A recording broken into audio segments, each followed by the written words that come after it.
আমি আমার বাবা, এটা আমার বাবা। কোর্টের কেসটা তো দুজনের নামই করেছে। বলুন আপনি বলছেন চালিয়েছেন, কত সালে চালিয়েছেন দেখুন। বোলপুরের চিত্রামোড়ের কাছে থাকা প্রখ্যাত সিনেমা হল দীর্ঘদিন ধরে বন্ধ। তবে এই সিনেমা হল এবার এসএসআর সিনেমাস প্রাইভেট লিমিটেডের হাত ধরে দ্বিতল বিশিষ্ট অত্যাধুনিক মাল্টিপ্লেক্সে রূপান্তরিত হতে চলেছে। সংস্থার তরফ থেকে এই সিনেমা হলটি লিজে নেওয়া হয়েছে। শহরের বুকে এমন একটি মাল্টিপ্লেক্স তৈরি হলে অজস্র যুবক যুবতীরা নতুন করে কাজের সুযোগ পাবেন। যদিও এই মাল্টিপ্লেক্স তৈরি হওয়ার ক্ষেত্রে বাধা হয়ে দাঁড়িয়েছেন এক ব্যক্তি। লিজ নেওয়া সংস্থা সিনেমা হলটি পুনরায় খোলার জন্য তাদের কাজ করতে এলে বারবার বাধা হয়ে দাঁড়ান দীপঙ্কর ভকত নামে এক ব্যক্তি, যিনি অবৈধভাবে এই জায়গাটি দখল করেছেন বলে অভিযোগ। এমনকি আদালতের রায়কেও তিনি অমান্য করেছেন বলে অভিযোগ করা হচ্ছে। ঘটনাকে কেন্দ্র করে গত রবিবার তুমুল উত্তেজনা ছড়ায় এলাকায়। আমি এই হলটা লিজে নিয়েছি। ওনারা আগে একজনকে লিজ দিয়েছিল। লিজের পরে আমরা এটা ওনার কাছ থেকে আমরা সেই অনিমা সিংহ রায়, উনি হচ্ছেন মালিক, অরিজিনাল মালিক।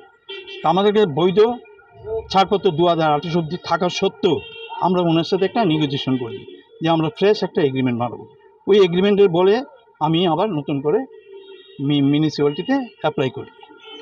অ্যাপ্লাই করতে করতে পেতে এটা টাইম লেগে গেছে। Time in the mean Covid এসে, কোভিডের জন্য আমরা এখানে আসতে পারিনি। আমি 44টা সিনেমা হল বানাচ্ছি সারা ওয়েস্ট বেঙ্গলে, 44 সিনেমা হল। ইন্ডাস্ট্রি বাঁচাবার জন্য লড়াই করছি। আমি এখানে এসেছি, কিন্তু আমাকে ওইখানে বলেছে আপনি সিনেমা বাড়িয়ে যান, কারণ ইন্ডাস্ট্রির অবস্থা খুব খারাপ। আমি সিনেমা হল বাড়িয়ে যাচ্ছি। এটা আমার খুব ইমার্জেন্সি, এই সিনেমা হলটা করলে আমার পক্ষে সুবিধা হবে। এই জন্য এসে আমি তিনবার এসেছি, কিন্তু উনি জবরদস্তি এটা খুলে আমার তালা ভেঙে উনি এটা অ্যাকোয়ার করে জায়গাটা দখল করেন। ইন দ্য মিনটে এই ভগৎ সিংয়ের ভগৎ বলে যে ভদ্রলোক আছে, যিনি উনি ফোন করতেন, উনি ওনার ছেলে এটা দখল করেন। আমরা মোহন ভগৎ, তো ওনারা 3-4বার আমরা অ্যাটেম্প করেছি এটা ঢোকার জন্য। আসলে দেখি খ্যাক করে উঠে এটা করা যাবে না, আপনারা কে এখান থেকে বের করে দেয়। আমরা আবার দোস্ত মতো আমরা চলে যাই, ছবি তুলে আমরা চলে যাই। এখন উনি যেহেতু এই জায়গাটা অ্যাকোয়ার করেছে, আইনত উনি কেস করবেন, কারণ এখনও আমরা রেজিস্ট্রি হয়নি। কিন্তু আমার সাথে এগ্রিমেন্ট হয়ে যাচ্ছে। আমি 1 বছর সিনেমা চালানোর পর, ওই যে ঘটনাটা বললাম, 1 বছরের পর আমি উনি সই করে মিউনিসিপ্যালিটি জমা দিয়েছি। জমা দেওয়ার পর এটা পাস হতে টাইম লাগবে। পাস হয়েছে, তারপর আমরা কাজ স্টার্ট করব। কিন্তু আমি টাকার অভাবে আমরা করতে পারিনি। আমার অন্যান্য জায়গায় আরও যেগুলো নিয়েছিলাম এইগুলো বাঁচাতে চাইছিলাম, ওইগুলো বাঁচিয়ে এখন চাইছে এই সিনেমাটা আমরা খুলব। এবং এটা যদি খুলি, আমার মনে হয় না এটা আইনক্সের মতো হবে। আমরা যে সিনেমা হল বানাই, আমাদের সিনেমা হল আইনক্সের মতো হবে, এবং এখানকার যে বোলপুরের বাসিন্দারা খুব অ্যাপ্রিসিয়েট করবে এই সিনেমা হল। তো এটাকে আমরা 2টো সিনেমা হল বানাবো। মূলত এই সিনেমা হলটি পুনরায় খোলার জন্য এলে দীপঙ্কর ভকতের সঙ্গে সংস্থার কর্তাদের বচসা বাঁধে।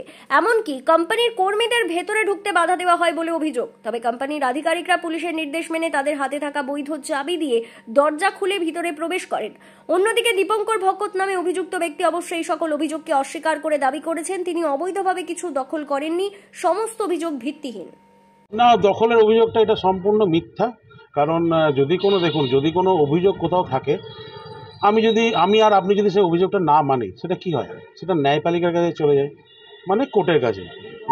ইনি একটা কোর্টে একটা কেস করে দিলেন, একটা না 2-3টে কেস করে দিলেন, এবং 2-3টে কেসের হিয়ারিংয়ে হলো। একটাতে অলরেডি আমরা ডিগ্রিও পেয়ে গেছি। উনি যে কেস করেছেন তাতে অলরেডি একটাতে আমরা ডিগ্রি পেয়ে গেছি। আমাদের কাছে যদি বৈধ কাগজপত্র যদি না থাকবে, আমি কিভাবে, কোর্ট আমাকে তাহলে এখানে রাখবে? তাহলে কোর্ট তো ওনাদেরকেও বলবে যে আপনি তাহলে কোর্টে আজকে জিতে গেলেন, আপনাদের তাহলে জায়গা খালি করার ব্যবস্থা বা আমাদের কাছে নোটিশ চলে আসবে। এরকম কি কোনো নোটিশ কোর্ট থেকে এসছে আমাদের কাছে বা ওনার কাছে? উনি আপনার একটা কাগজ দেখাতে পারবেন?